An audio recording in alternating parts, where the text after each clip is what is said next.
안녕하세요, 구독자 여러분. 구독과 좋아요는 채널 운영에 큰 힘이 됩니다. 안녕하세요. 저는 그림책에 그림을 그리거나 웹툰 어시스트 1등으로 생계를 꾸려나가고 있는 30대 초반의 여자입니다. 프리랜서나 다름없는 직업으로 일을 하다 보면 터무니없는 요구를 하면서 돈을 떼어먹으려 드는 사람들을 만날 때도 있어요. 큰 금액이 아닌 이상은 그러려니 하고 넘어가는 편이지만 정도가 너무 심하다 싶을 때는 어떻게든 복수를 해야만 직성이 풀리는 편이죠.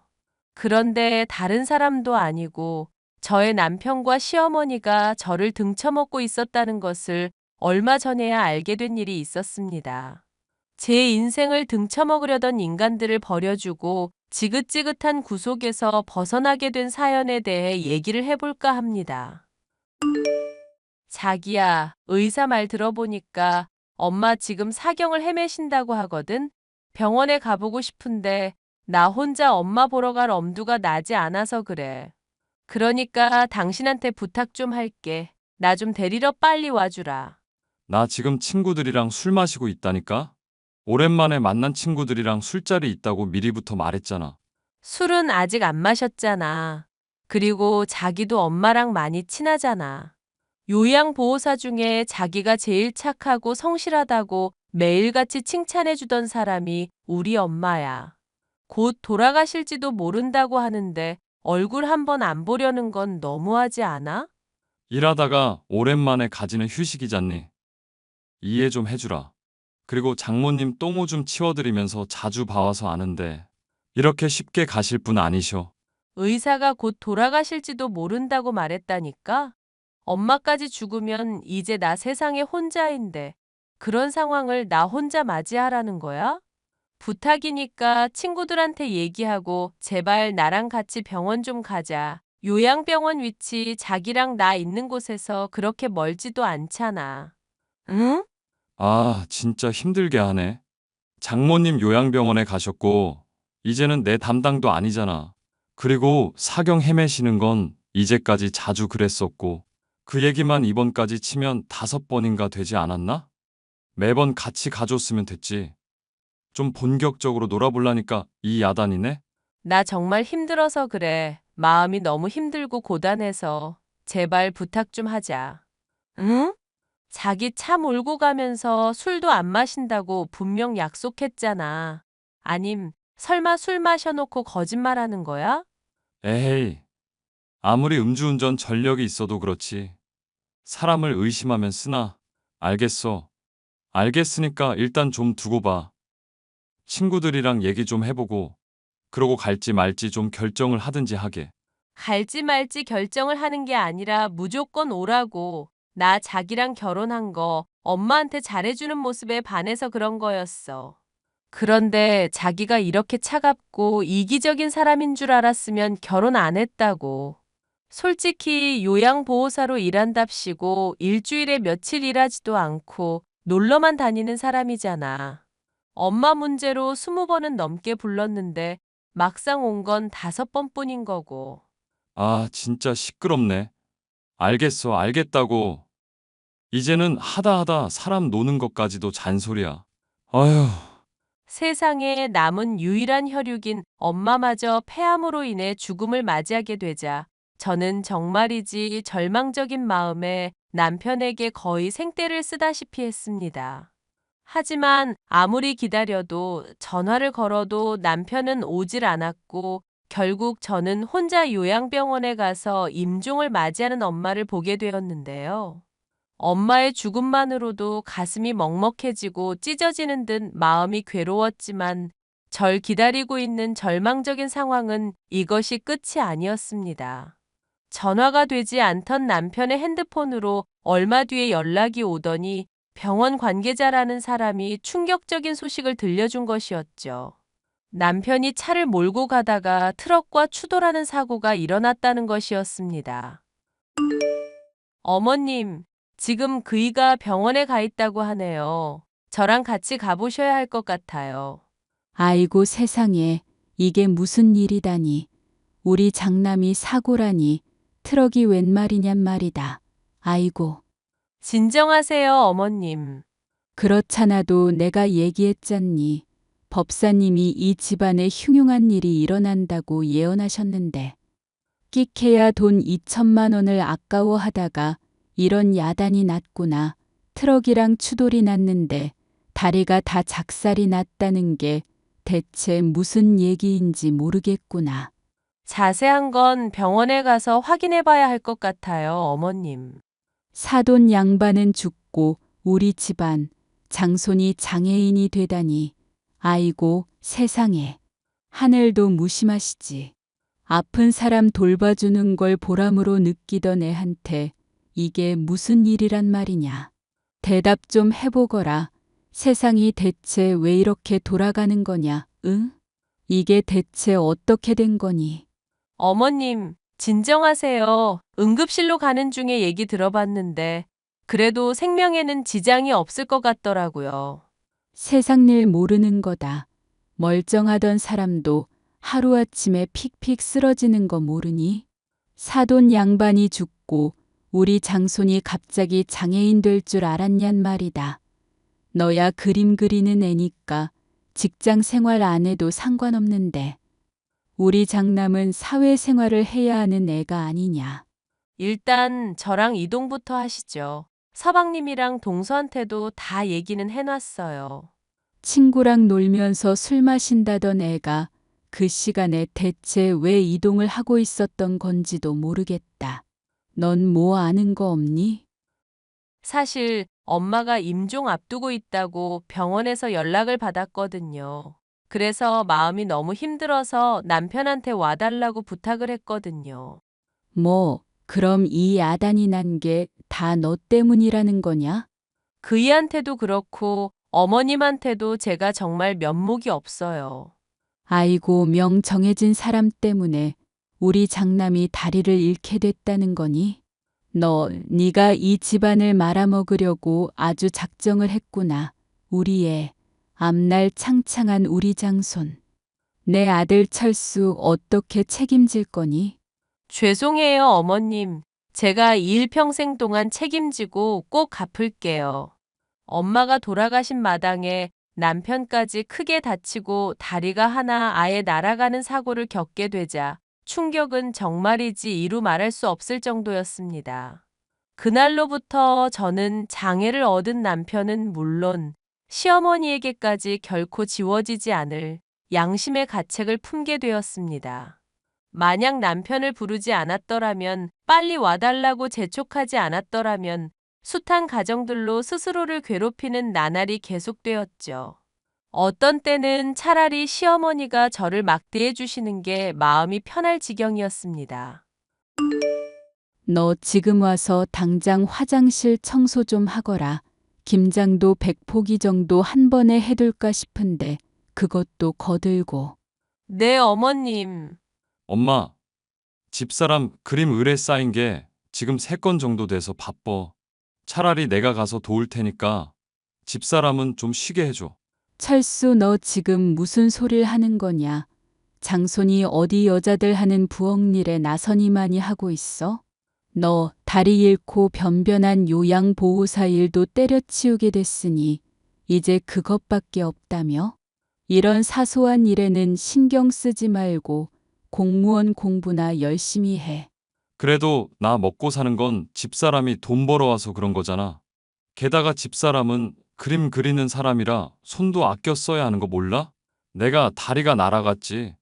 손이 잘린 게 아니잖아. 그 불편한 다리로 여기까지 어떻게 온다는 거니? 화장실 청소는 어떻게 한다는 거고? 철수 너 지금 제정신으로 하는 소리냐? 여보, 그만해. 어머님, 제가 당장 갈게요. 동생 내외도 있는데 왜 이런 일을 꼭 집사람 시키는지 이해가 안 가서 그래. 내가 그래야 직성이 풀려서 그런다. 됐니? 너 다리 장애 만들었는데 이 정도도 못 부려 먹는다고 하면 세상 사람들이 다 비웃겠구나. 그리고 법사님도 이렇게 해야 업보를 털 수가 있다고 했어. 그러니까 잔소리 말고 내가 시키는 대로 따르게나 하거라. 나도 이제 몸 다 회복했고 장애인 된 상황도 적응했어. 엄마가 이럴수록 오히려 내 마음이 더 힘든 걸 왜 이해 못 해줘? 집사람 자꾸 괴롭히면서 이 문제를 상기시키는 것 좀 그만해. 자꾸 양심에 가책 건들지 말라고.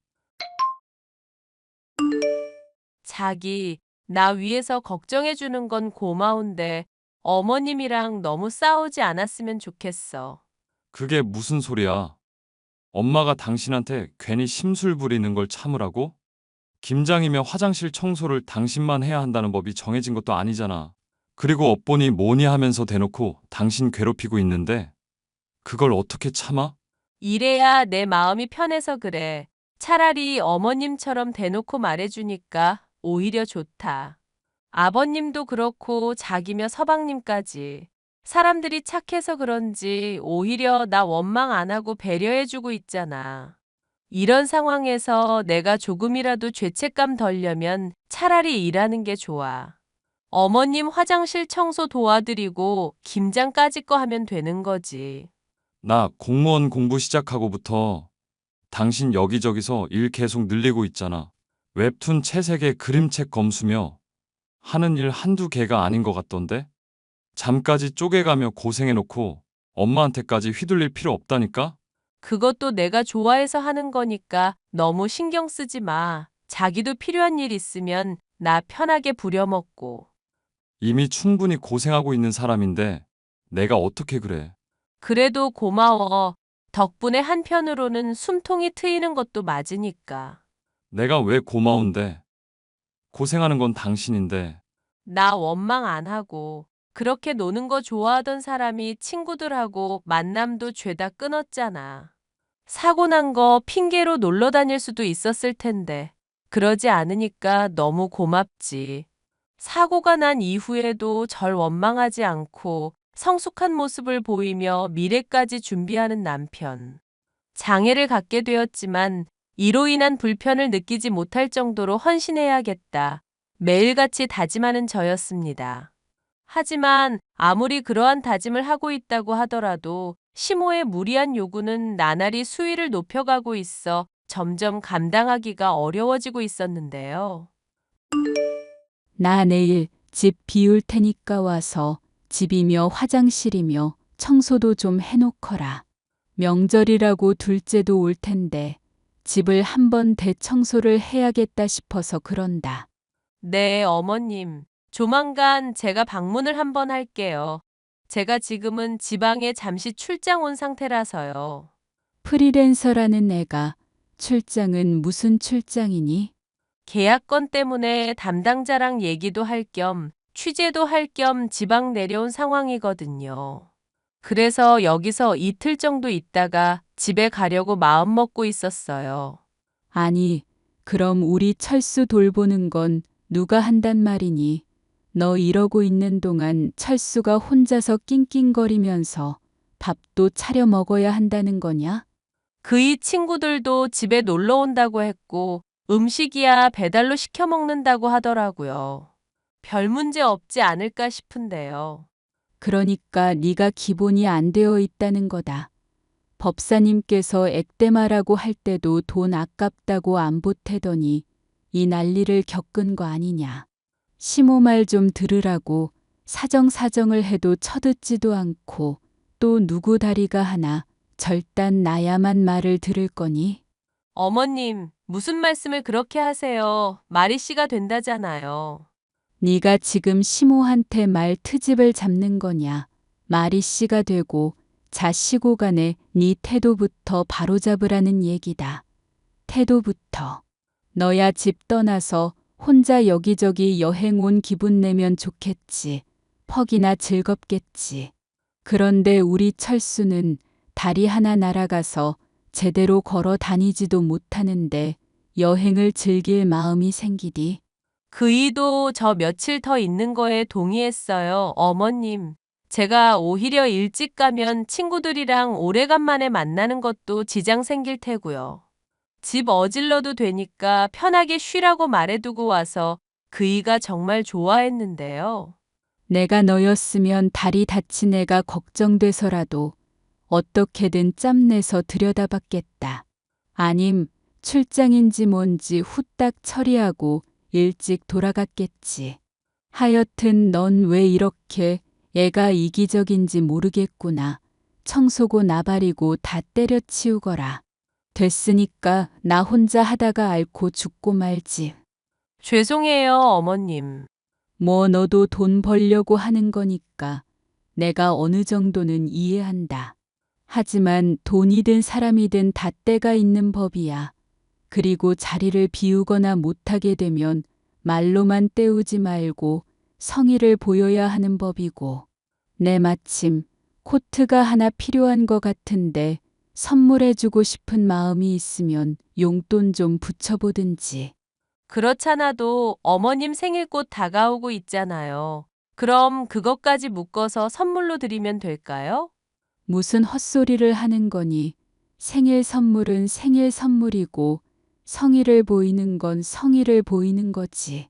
그걸 왜 묶음으로 처리하고 있어? 넌 나랑 철수합이. 나중에 죽고 나면 세트로 제사상 차릴 거니? 나날이 수위를 더해가는 시모의 무리한 요구 때문에 저는 점점 스트레스를 받고 있었는데요. 그래도 남편에게 제가 잘해야 하는 것은 맞다고 생각은 들었습니다. 다리를 잃고도 절 한 번도 원망하지 않았던 남편을 아무리 친구들이랑 있다고 하지만 내버려 두는 게 마음이 좋지 않아 출장을 얼른 끝내고 집에 돌아갔죠. 늦은 저녁 도착한 집에서는 술 냄새가 풀풀 풍기고 있었는데요. 공무원 시험을 치러 합격하겠다던 남편은 오랜만에 마신 술로 인사불성이 되어 있었습니다. 친구들과 널브러져 있던 남편을 깨워 침대에 눕히려고 하던 저는 이상한 이야기를 들을 수가 있었죠. 자기, 일어나서 침대에서 자야지. 여기서 자면 입 돌아가. 일어나자, 응? 미안해. 내가 엄마 때문에 어쩔 수가 없었어. 나도 내가 나쁜 놈인 거 알고 있다고. 어휴, 술 냄새. 뭐 이렇게 술을 많이 마셨어. 일어나기나 해. 들어가서 자. 양말도 벗고, 응? 너 속여서 미안해. 근데 나도 살아야 할 거 아냐. 솔직히 나도 내가 공부 머리 없는 거 알거든? 나도 그냥 편하게 이렇게 살고 싶다고. 무슨 말을 하는 거야? 날 속이다니? 내가 진짜 평생 미안해하면서 살게. 엄마도 때가 되면 멈출 거라고 했으니까. 그때까지만 참자. 알겠지? 술에 취해 영문 모를 소리를 뱉어대던 남편. 대수롭지 않게 생각하려던 저였지만 그 말들이 계속 맴돌아 결국 몰래 핸드폰을 확인해 보기로 했는데요.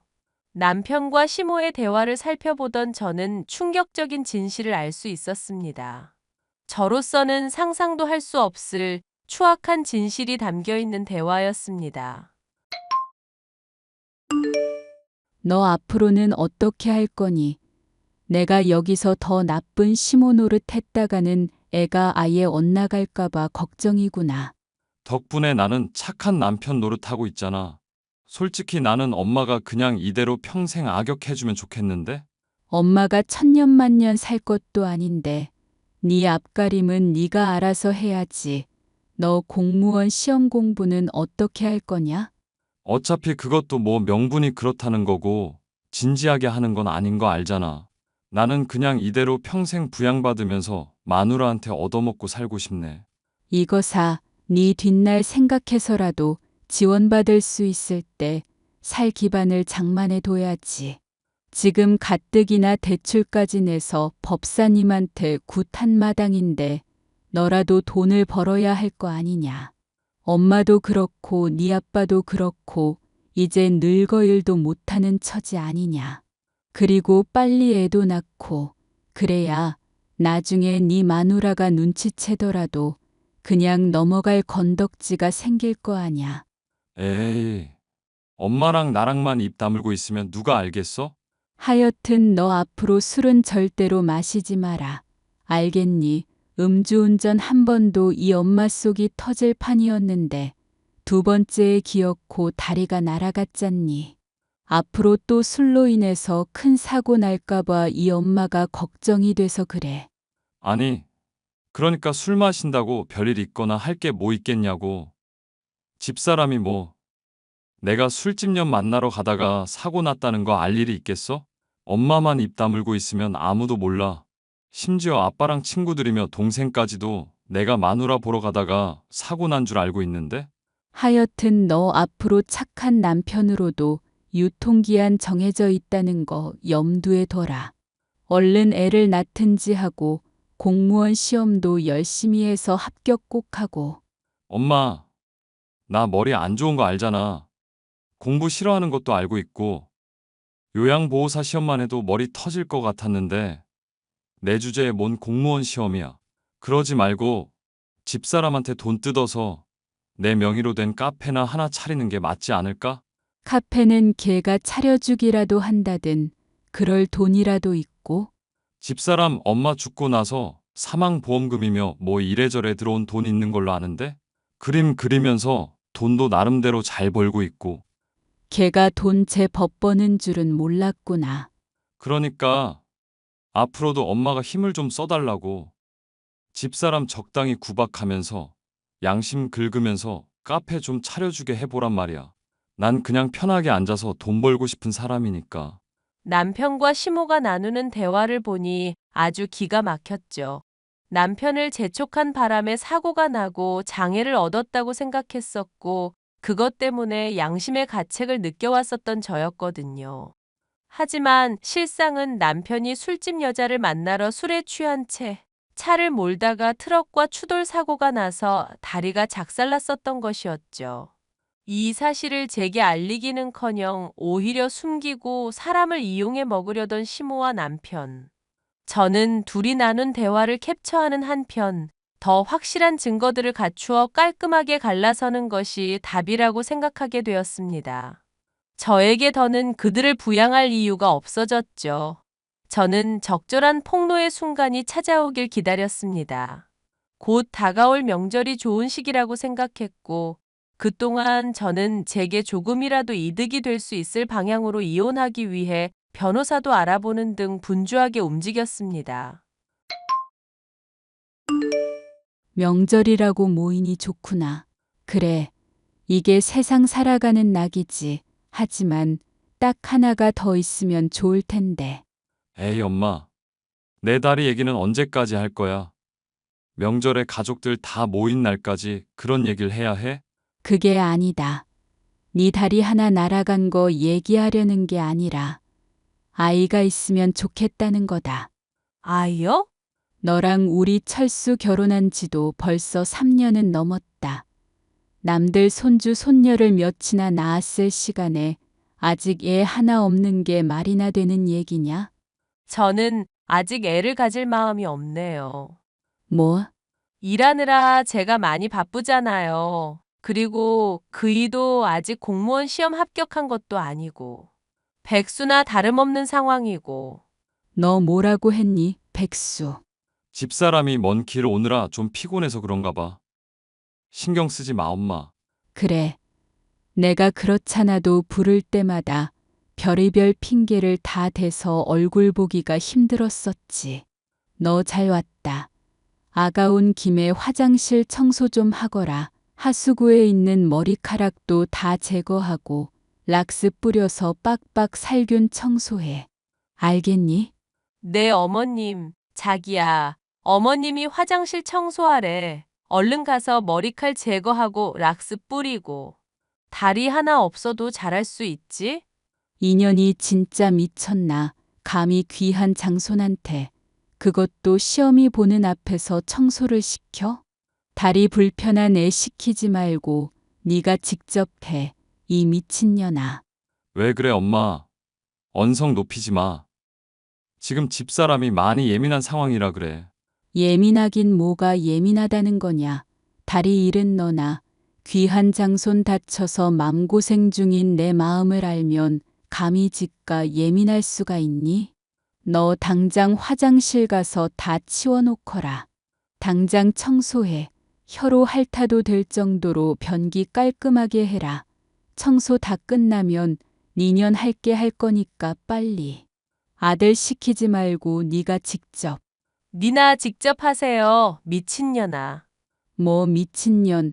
너 지금 시모한테 뭐라고 했니 미친년? 이게 대낮부터 술을 처먹었나? 시모한테 미친년.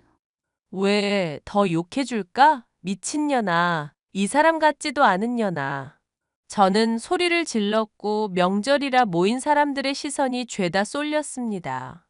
남편은 왜 이러나 하는 표정이었고 시모는 황당한 듯 헛웃음을 흘려대더군요. 그 얼굴을 뭉개지게 하기 위해 저를 속여왔었던 두 사람에 대한 이야기를 죄다 폭로했습니다. 사람들이 수군거리고 시모와 남편의 얼굴은 분칠이라도 한 것처럼 새하얗게 질리더군요. 이 미친년 미친놈아, 너희가 그러고도 사람이니? 아내 엄마 죽은 날에 다른 여자 만나러 간 놈이나 그런 놈도 지 새끼라고 장애인 된 뒷감당을 며느리한테 시키려는 년이나. 할 말 있으면 해봐. 여보, 미안해. 난 정말 이러고 싶지 않았고, 당신한테 미안하다고 생각하고 있었어.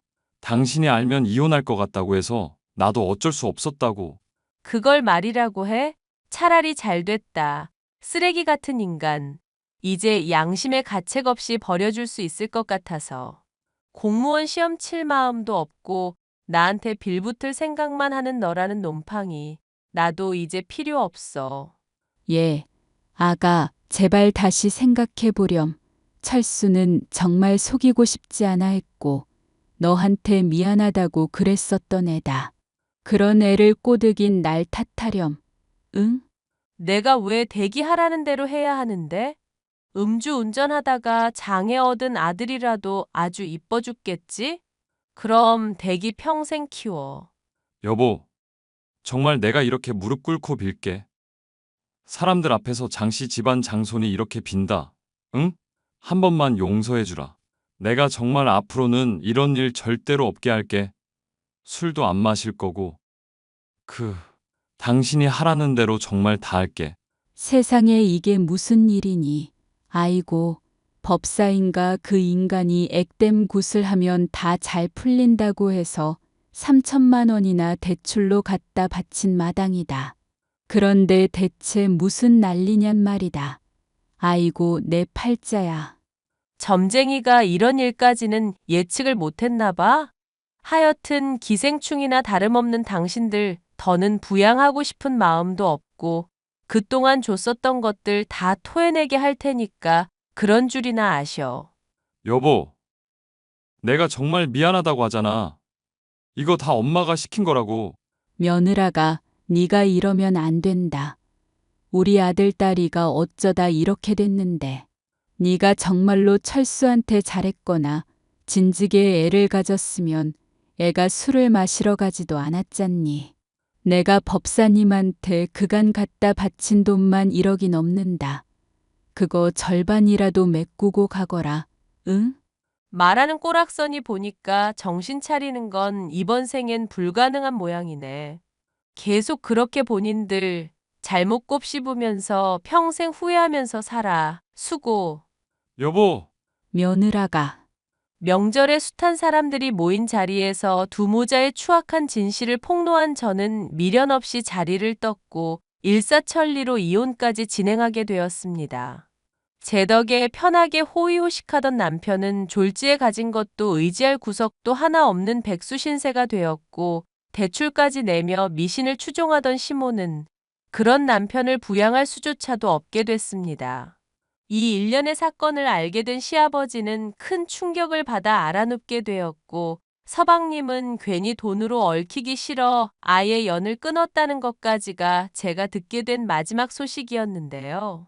본인들의 잘못에 대한 대가를 치르는 것뿐이니 저로선 불쌍한 마음이 요만큼도 들지 않네요. 기생충 같던 두 모자에게서 벗어나 자유를 찾게 되기까지의 사연이었습니다. 만약 제가 양심의 가책을 못 느껴 출장에서 일찍 돌아오지 않았더라면 이 사실을 죽을 때까지도 모른 채 고생만 했을지도 모를 일이었죠. 이런 이야기를 들은 주변 사람들도 너무 다행이라며 모질게 고생한 저를 위로해주고 있어요. 사연 들으시는 분들께서도 그간의 고생을 불쌍히 생각해 주시고 위로와 격려의 말씀을 해주시면 너무 힘이 될 것 같네요. 마지막까지 들어주셔서 감사합니다.